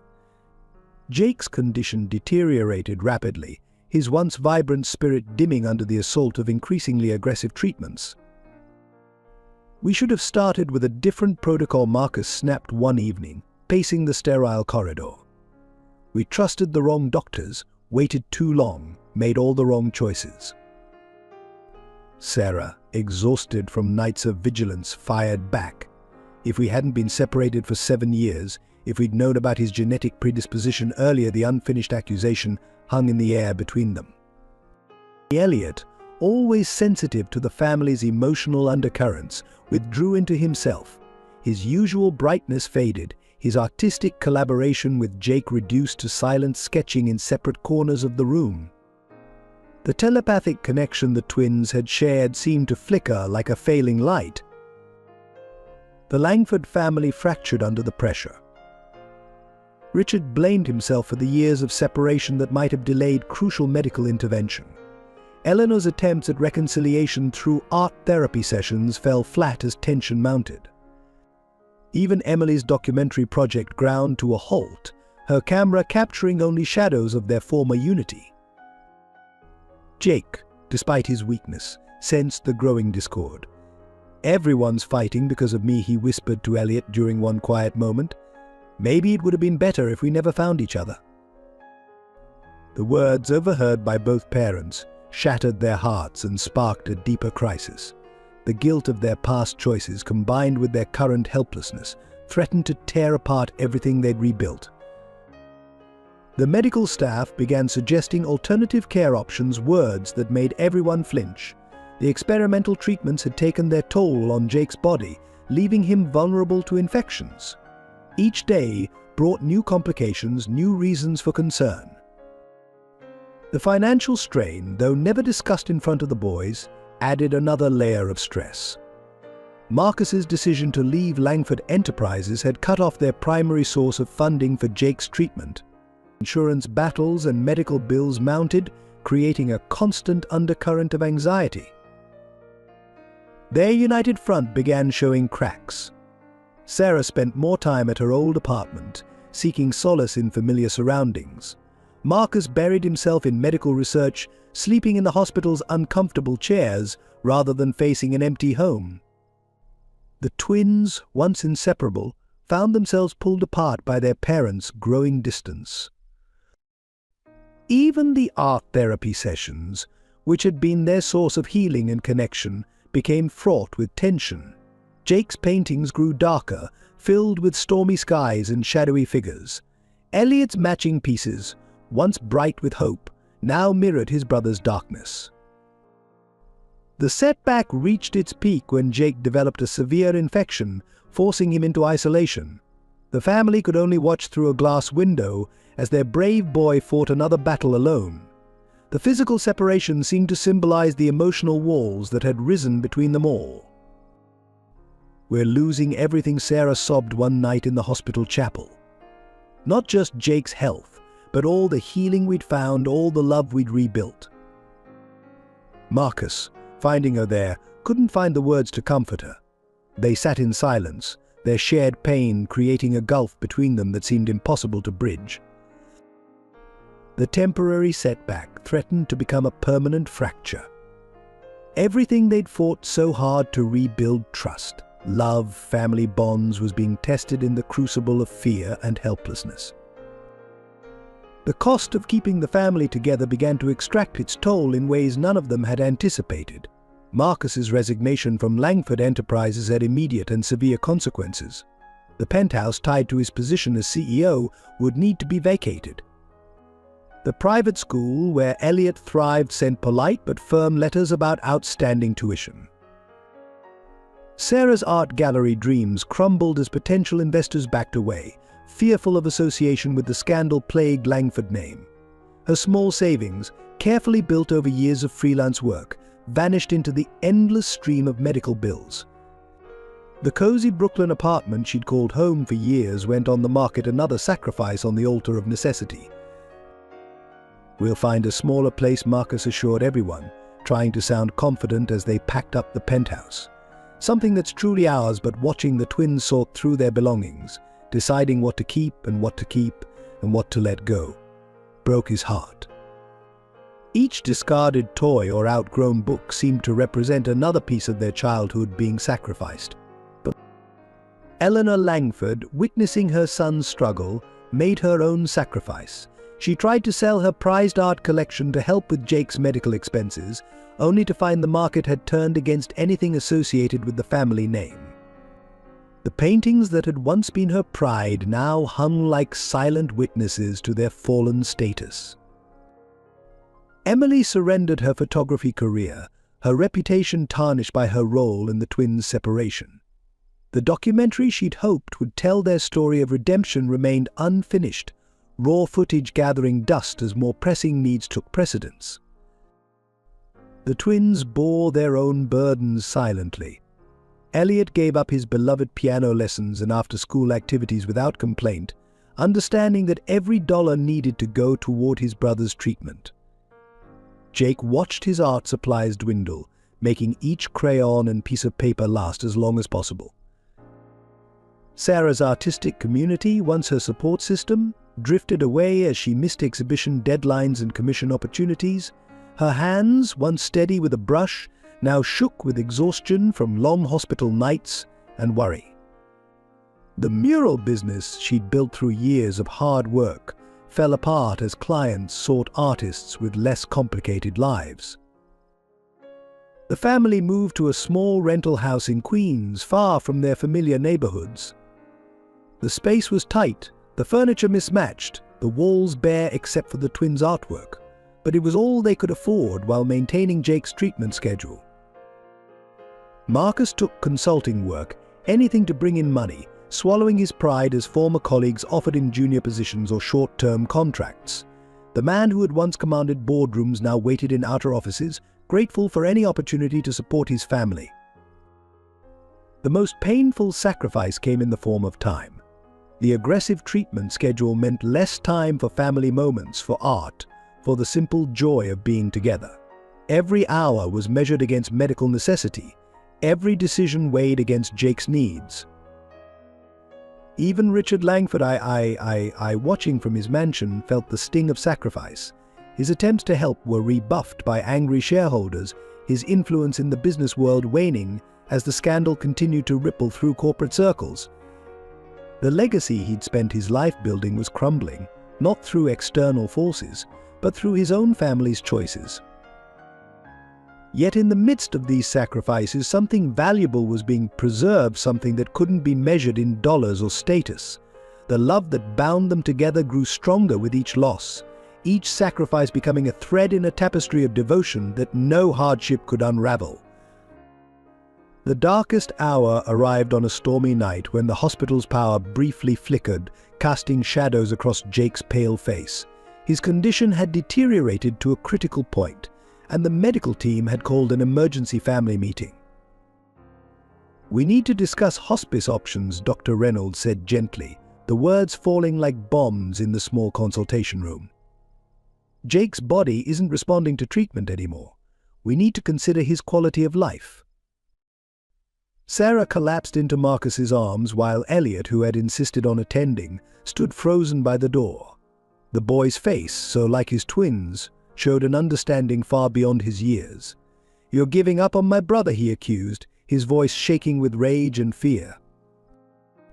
That same night, a legal notice arrived at their small Queens rental. The insurance company was denying coverage for Jake's experimental treatments, citing policy limitations. The stack of medical bills, already mountainous, now seemed insurmountable. The stress fractured the family in new ways. Marcus and Sarah's renewed relationship began to crack under the weight of impossible decisions. They found themselves arguing in whispers outside Jake's room, their voices harsh with fear and blame. Maybe if we'd found each other sooner, Sarah would say, the words cutting like knives. Maybe if your family hadn't kept us apart. Or if you'd tried harder to find me, Marcus would counter, immediately regretting the words but unable to take them back. Elliot started having nightmares, waking up screaming for his brother. The twin connection that had seemed magical now became a source of terror as he felt Jake slipping away. His artwork, once bright and hopeful, turned dark and chaotic, pages filled with black storms and broken things. The hospital social worker suggested separating the twins for Elliot's emotional well-being, a recommendation that sparked fierce resistance from both boys. But watching Elliot grow paler and more withdrawn, matching his brother's decline, forced the parents to consider the unthinkable. Jake, in a moment of clarity, made the decision for them. "Elliot needs to go home," he whispered to his mother one night. "I can feel him hurting because of me. Please take care of him." The moment of separation was heart-wrenching. The twins clung to each other, their identical faces wet with tears, until the nurses gently pulled them apart. Elliot's screams echoed down the hospital corridor as Marcus carried him away, while Jake turned his face to the wall, shoulders shaking with silent sobs. That night marked their lowest point. Sarah stayed with Jake, singing lullabies through her tears, while Marcus held a devastated Elliot at home, neither of them sleeping. The physical distance between the twins seemed to tear at the fabric of their newly rebuilt family. The darkness of that period was absolute. Medical options exhausted, finances in ruins, family bonds strained to breaking point. They had reached the bottom of their descent. Even the art that had been their source of healing offered no comfort now. Jake's sketchbook lay untouched on his hospital table, while Elliot refused to pick up a crayon. In their separate beds, miles apart, the twins reached for each other across the darkness, their connection transcending physical distance, but bringing only shared pain.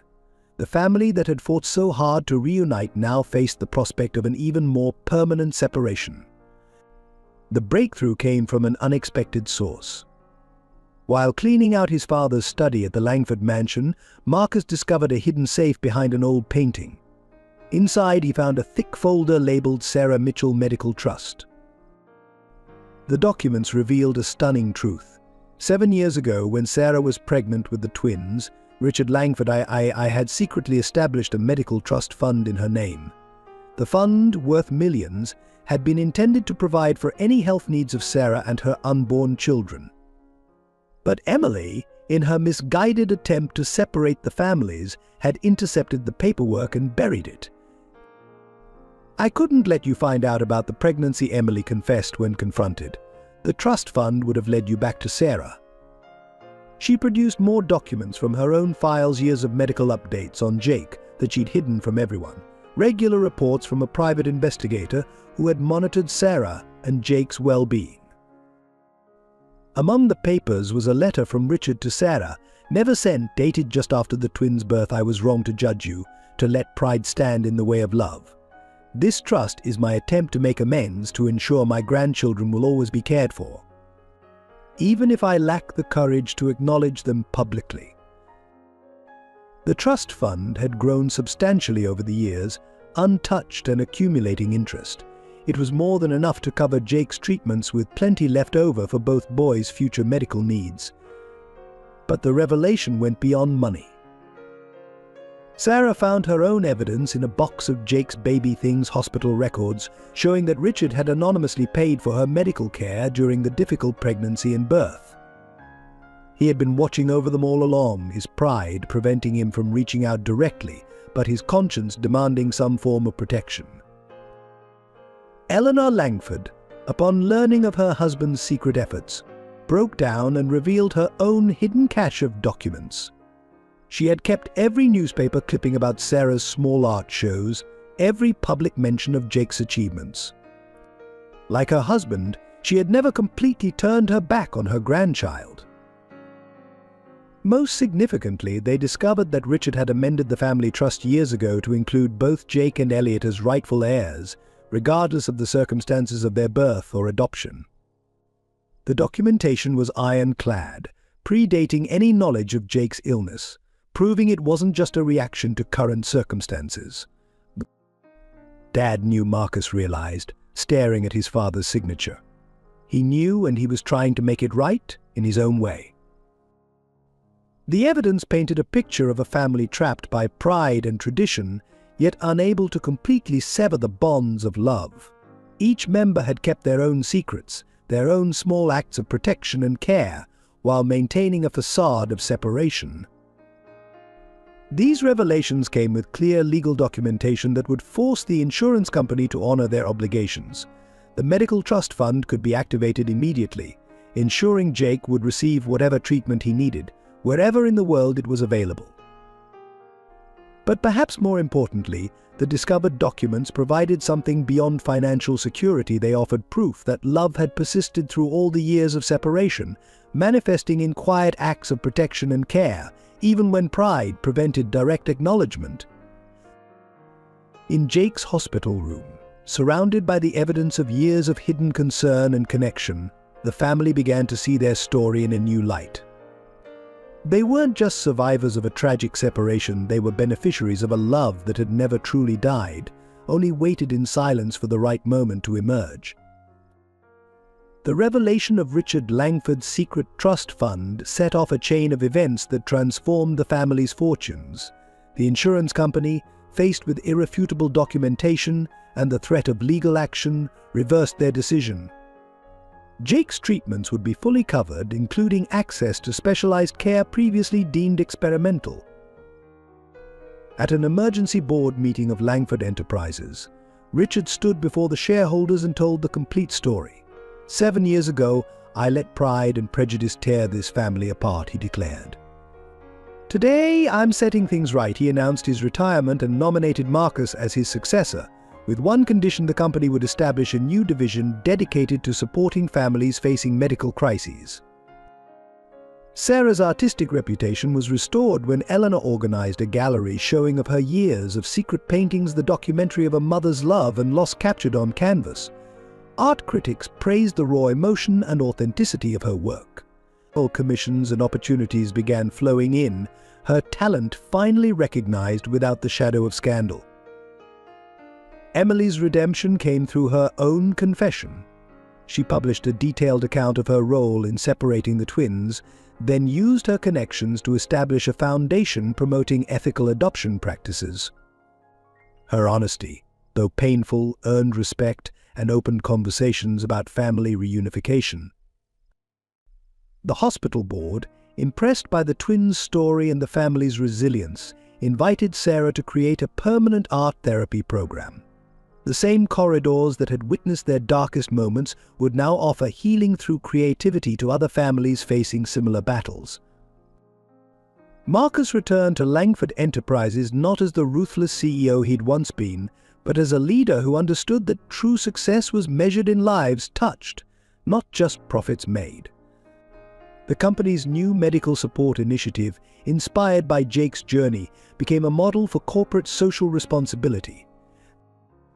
The media narrative shifted dramatically. Headlines that had once screamed scandal now celebrated redemption. Langford family leads revolution in corporate healthcare support replaced the sensational exposes of the past. Their story became an inspiration, proving that truth and love could overcome even the most entrenched prejudices. Justice came not through courts or legal battles, but through the public acknowledgement of wrongs and the commitment to make them right. The Langford name, once synonymous with cold corporate power, became associated with healing and hope.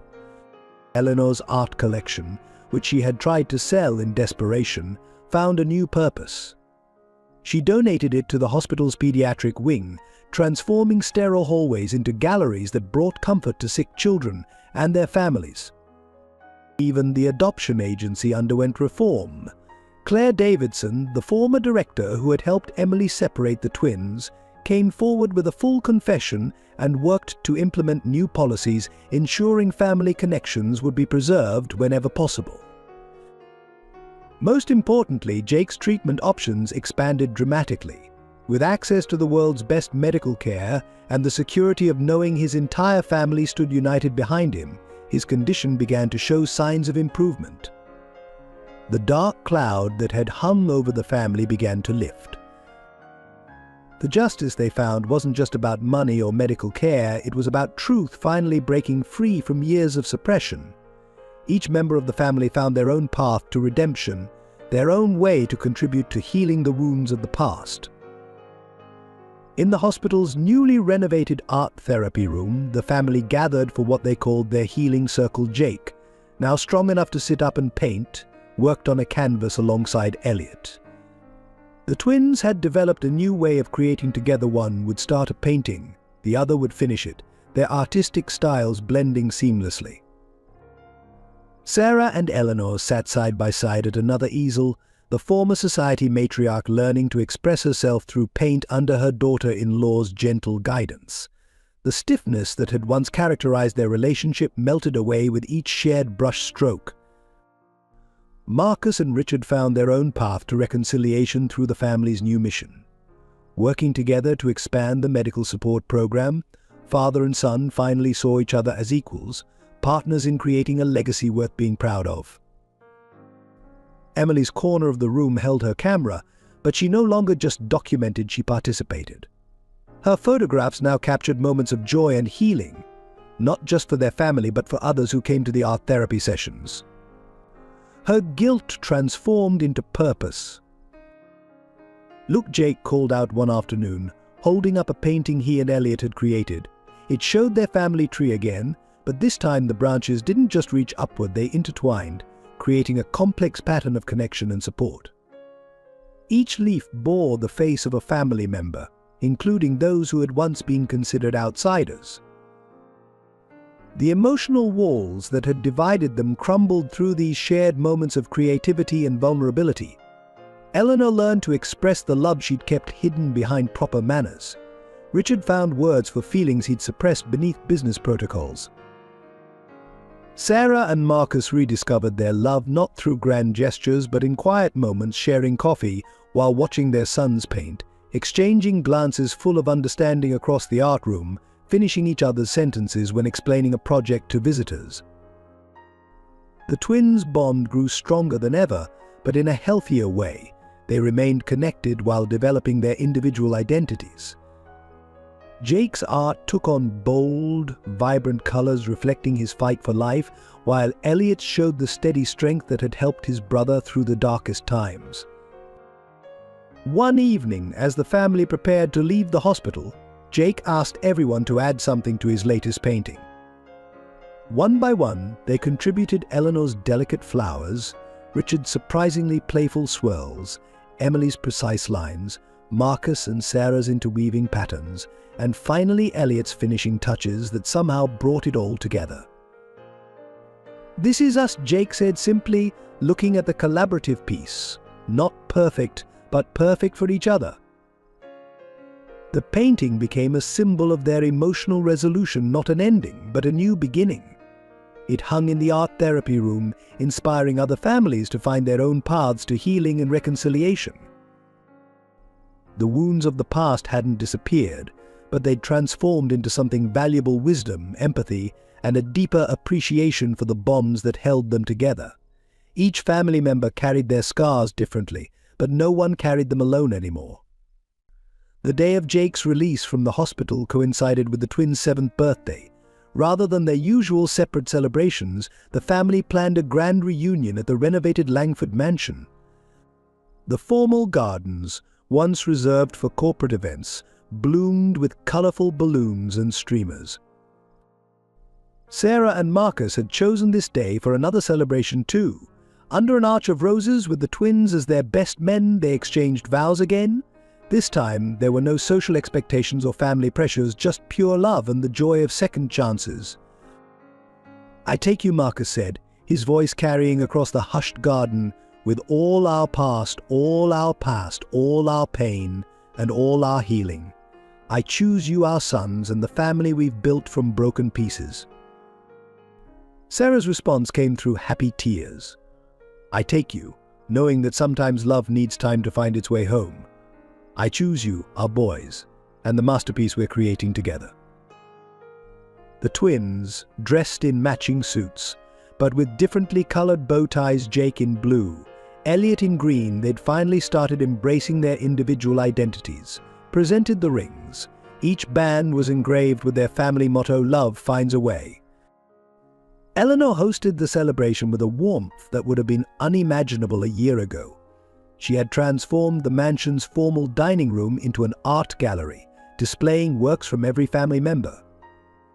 The centerpiece was the twins' collaborative painting of their journey from separation to reunion, from illness to healing. Richard gave a speech that left hardly a dry eye in the garden. "I spent years building walls," he admitted, "when I should have been building bridges.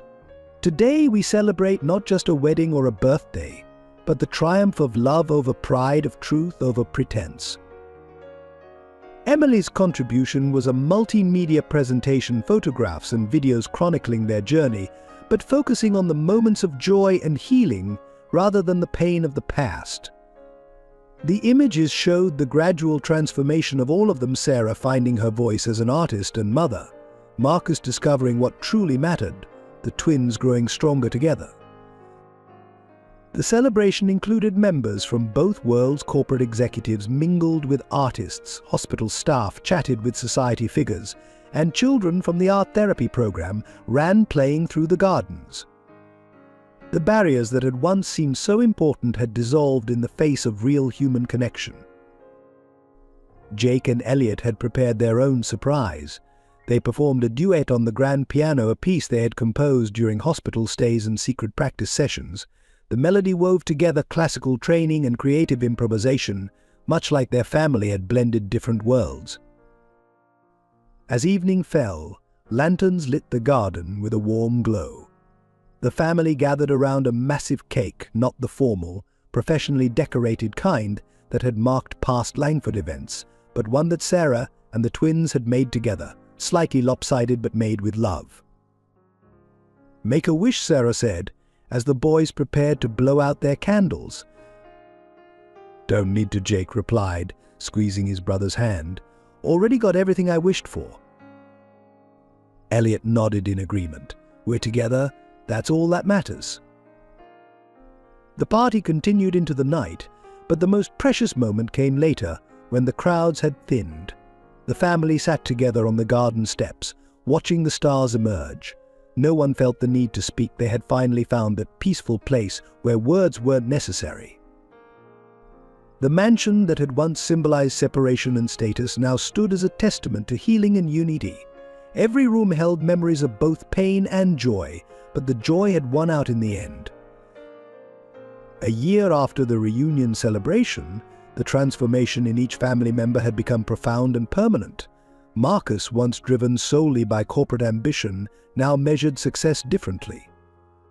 His office at Langford Enterprises displayed children's artwork alongside business awards, and he never missed a school event or art show, no matter how important a competing business meeting might be.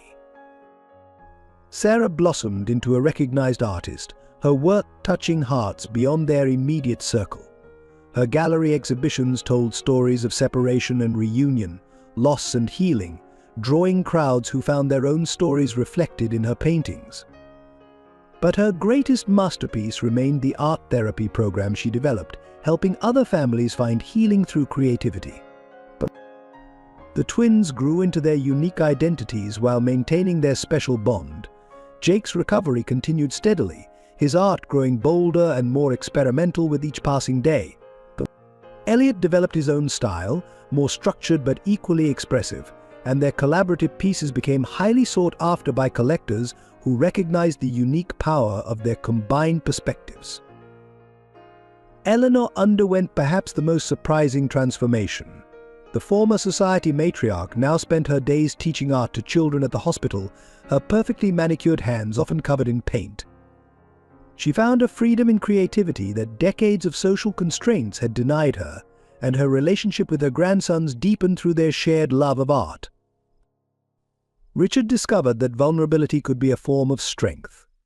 His corporate speeches began incorporating personal stories and lessons learned from the family's journey. Under his guidance, Langford Enterprises became known for its human-centered approach to business, proving that compassion and profitability could coexist. Emily channeled her guilt into positive action, becoming a fierce advocate for ethical adoption practices and family reunification.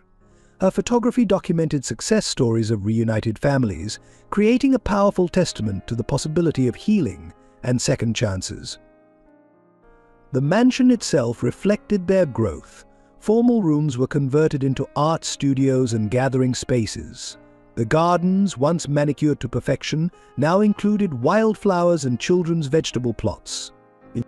Even the staff noticed the change, commenting on how laughter echoed through halls that had once been silent and stern. Most significantly, the family learned to communicate openly about their feelings. Weekly art therapy sessions became a tradition where they would paint together and share their thoughts without fear of judgment. The walls that had once divided them dissolved completely, replaced by bridges of understanding and acceptance. Jake's medical journey taught them all about resilience and hope. Each clean scan, each positive report became a family celebration, not just of his healing but of their collective strength. The fear that had once dominated their lives transformed into a deep appreciation for every moment together. Marcus and Sarah's relationship deepened beyond their rekindled romance into a true partnership. They balanced each other perfectly, his practical nature complementing her artistic spirit, her emotional wisdom softening his corporate edges. Together, they created a home where love and creativity flourished freely. The growth they achieved wasn't just personal, it rippled out into their community. The Langford name, once associated with cold corporate power, became synonymous with compassion and positive change. Their story inspired others to examine their own family dynamics and consider the possibility of healing old wounds. 5 years after their reunion, the Langford family gathered for the opening of The Bridge, a revolutionary center combining art therapy, medical support, and family counseling. Built on the grounds of their former corporate headquarters, it stood as a symbol of their transformed legacy. Jake and Elliot, now 12, cut the ribbon together. Their matching grins still identical, but their personalities distinctly their own. Jake had become a passionate advocate for art therapy and medical treatment, his own journey inspiring other young patients. Elliot developed a program teaching business skills to young artists, bridging the worlds of art and commerce that had once seemed so incompatible. This place, Marcus announced to the assembled crowd, represents not just our family's journey, but our vision for the future. Every family deserves the chance to heal, to reconnect, to find their way back to each other. Sarah's art adorned the walls, not just her paintings, but works from hundreds of families who had found healing through their programs. Each piece told a story of separation and reunion, of bonds that could bend but never break. The Langford Foundation, now focused entirely on family support and medical assistance, had already helped countless families facing similar challenges. Eleanor headed the Foundation's art therapy division, her society connections now serving a greater purpose by bringing resources to families in need. Richard, semi-retired but still active in their mission, established a scholarship program for medical students interested in integrative healing approaches. The future of medicine, he often said, lies in treating not just the body, but the bonds between people. Emily's documentary work evolved into a series of workshops helping families document their own journeys of healing and reconciliation. Her cameras captured moments of reunion and restoration, creating a living archive of hope. The center's most innovative feature was the story room, a space where families could contribute their own artwork, writings, and recordings. The twins had conceived this idea, understanding from their own experience the power of sharing one's journey with others. Every story matters, Jake explained during the opening tour. Sometimes seeing someone else's healing helps you believe in your own. Elliot added, And when you share your story, you're not just healing yourself, you're helping others find their way. The future stretched bright before them, filled with possibilities they'd never imagined during their darkest days. The medical wing of the center pioneered new approaches to treatment that considered the whole family's well-being. The art therapy programs expanded to serve communities nationwide. Sarah and Marcus continued to lead by example, their partnership demonstrating how love could transform not just individual lives but entire communities.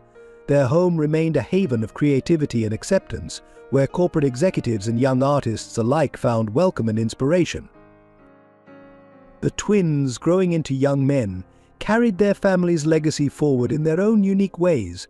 They never forgot their journey, but neither did they let it define them. Instead, they used their experience to light the way for others. Look, Jake said one evening, showing his latest painting to the family.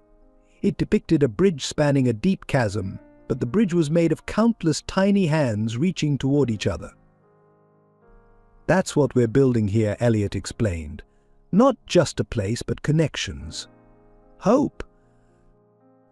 The Langford story became more than just a tale of family reunion. It evolved into a beacon of possibility, showing that even the deepest wounds could heal, the widest gaps could be bridged, and the most unlikely dreams could become reality. As the sun set on opening day, the family stood together on the center's rooftop garden. The city stretched before them, full of other families waiting to find their way back to each other.